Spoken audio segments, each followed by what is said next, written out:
America में भारतीयों का जीना मुश्किल, हर मोड़ पर खतरा, कौन है जिम्मेदार। नमस्ते दोस्तों, आज हम एक बहुत ही गंभीर और चिंताजनक विषय पर बात करने के लिए यहाँ एकत्र हुए हैं। विषय है अमेरिका में भारतीयों का जीना मुश्किल, हर मोड़ पर खतरा, कौन है जिम्मेदार। यह एक ऐसा टाइटल है जो हाल की कुछ घटनाओं के बाद कई लोगों के मन में गूंज रहा है। पिछले कुछ समय से हम लगातार ऐसी खबरें सुन रहे हैं जो हमें परेशान कर रही हैं। अमेरिका में भारतीय छात्रों की रहस्यमयी मौतें, भारतीय मूल के लोगों पर हमले और लूटपाट की घटनाएं। ये खबरें न केवल उन परिवारों के लिए दुखद हैं जिन्होंने अपनों को खोया है, बल्कि पूरे भारतीय समुदाय के लिए एक डर का माहौल पैदा करती हैं जो अमेरिका को अवसरों की भूमि मानकर वहां जाते हैं। तो सवाल यह है कि क्या सच में अमेरिका में भारतीयों के लिए जीना मुश्किल हो गया है? क्या हर मोड़ पर खतरा है? और सबसे बड़ा सवाल, इसके लिए कौन जिम्मेदार है? आज हम इन्हीं सवालों के जवाब खोजने की कोशिश करेंगे। सबसे पहले आइए उन घटनाओं पर एक नज़र डालते हैं जिन्होंने इस डर को जन्म दिया है। हाल के महीनों में हमने कई भारतीय छात्रों की दुखद मृत्यु की खबरें सुनी हैं। कुछ मामलों में ये हिंसक हमले थे तो कुछ में ये रहस्यमय परिस्थितियों में हुई मौतें थीं। ये घटनाएं अलग अलग शहरों और अलग अलग परिस्थितियों में हुई, लेकिन इन सब में एक बात समान थी, पीड़ित भारतीय थे। इन घटनाओं ने भारतीय अमेरिकी समुदाय में और भारत में बैठे उनके परिवारों में एक स्वाभाविक चिंता पैदा कर दी है। माता पिता अपने बच्चों को हजारों मील दूर भेजते हैं एक बेहतर भविष्य की उम्मीद में, इस भरोसे के साथ कि वे एक सुरक्षित माहौल में रहेंगे। लेकिन जब ऐसी खबरें आती हैं तो यह भरोसा टूटता है। अब सवाल यह उठता है कि इन घटनाओं के पीछे क्या कारण है? क्या यह केवल सामान्य अपराध हैं जिनका शिकार कोई भी हो सकता है, या फिर यह भारतीय समुदाय को निशाना बनाकर किए जा रहे हेट क्राइम्स हैं? सच तो यह है कि इसका कोई एक सीधा जवाब नहीं है। अमेरिकी कानून प्रवर्तन एजेंसियां कई मामलों में अभी भी जांच कर रही हैं। कुछ मामलों में ये स्पष्ट रूप से हेट क्राइम का मामला हो सकता है, जहां हमलावर की नफरत का कारण पीड़ित की नस्ल या राष्ट्रीयता होती है। वहीं कुछ अन्य मामलों में यह सामान्य अपराध जैसे कि लूटपाट या व्यक्तिगत विवाद का नतीजा भी हो सकता है। लेकिन हमें यह समझने की जरूरत है कि इन घटनाओं को अलग अलग करके नहीं देखा जा सकता। जब एक विशेष समुदाय के लोगों के साथ बार बार ऐसी घटनाएं होती हैं तो यह एक बड़े सामाजिक मुद्दे की ओर इशारा करता है। तो अब हम आते हैं अपने सबसे महत्वपूर्ण सवाल पर, कौन है जिम्मेदार?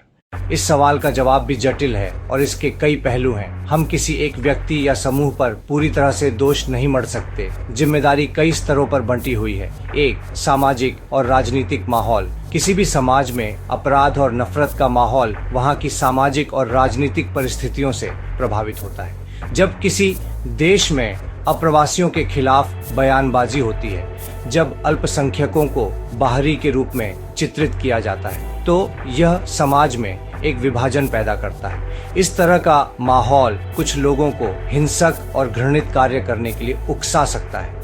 हमें यह देखना होगा कि क्या अमेरिकी समाज में हाल के वर्षों में इस तरह की कट्टरता बढ़ी है। 2, कानून प्रवर्तन और न्याय प्रणाली। जब इस तरह की घटनाएं होती हैं तो यह कानून प्रवर्तन एजेंसियों की जिम्मेदारी है कि वे निष्पक्ष और त्वरित जांच करें।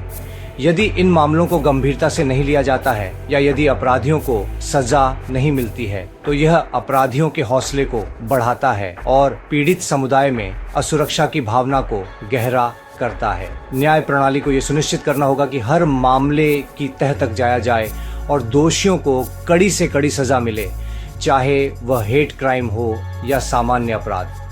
3, भारतीय और अमेरिकी सरकार, दोनों देशों की सरकारों की भी इसमें एक महत्वपूर्ण भूमिका है। इंडिया सरकार की यह जिम्मेदारी है कि वह विदेश में अपने नागरिकों की सुरक्षा सुनिश्चित करने के लिए अमेरिकी सरकार पर दबाव बनाए। उसे इन मामलों को उच्चतम स्तर पर उठाना चाहिए और ये सुनिश्चित करना चाहिए कि पीड़ितों को न्याय मिले। वहीं अमेरिकी सरकार की यह जिम्मेदारी है कि वह अपने देश में रहने वाले सभी लोगों की सुरक्षा सुनिश्चित करे, चाहे वे किसी भी देश के नागरिक हों।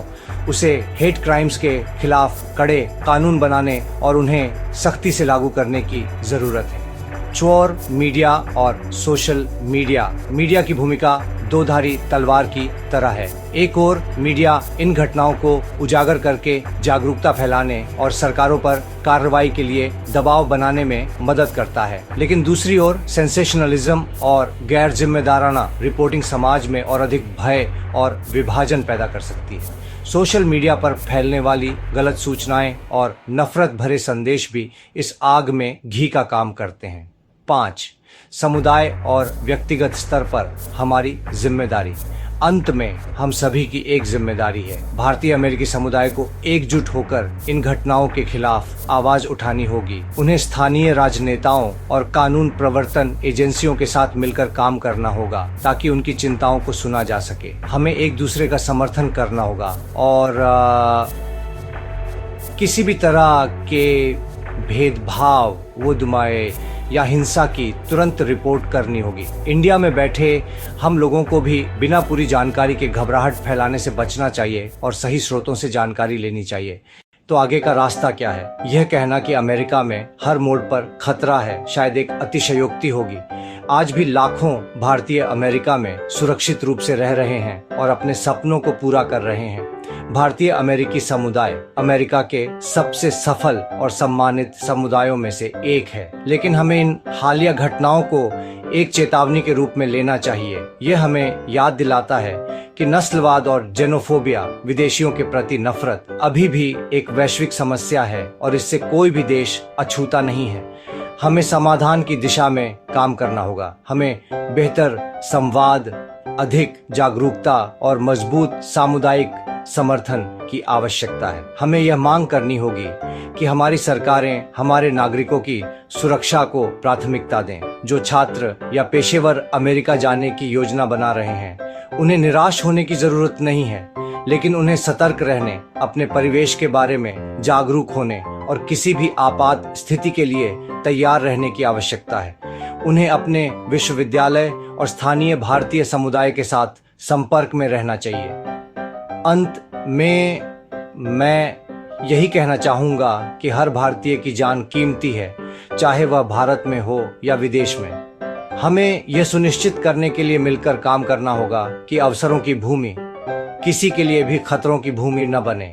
इस गंभीर विषय पर अपने विचार साझा करने के लिए धन्यवाद। कृपया इस वीडियो को लाइक करें, शेयर करें, चैनल को सब्सक्राइब करें और कमेंट्स में अपनी राय जरूर बताएं। जय हिंद।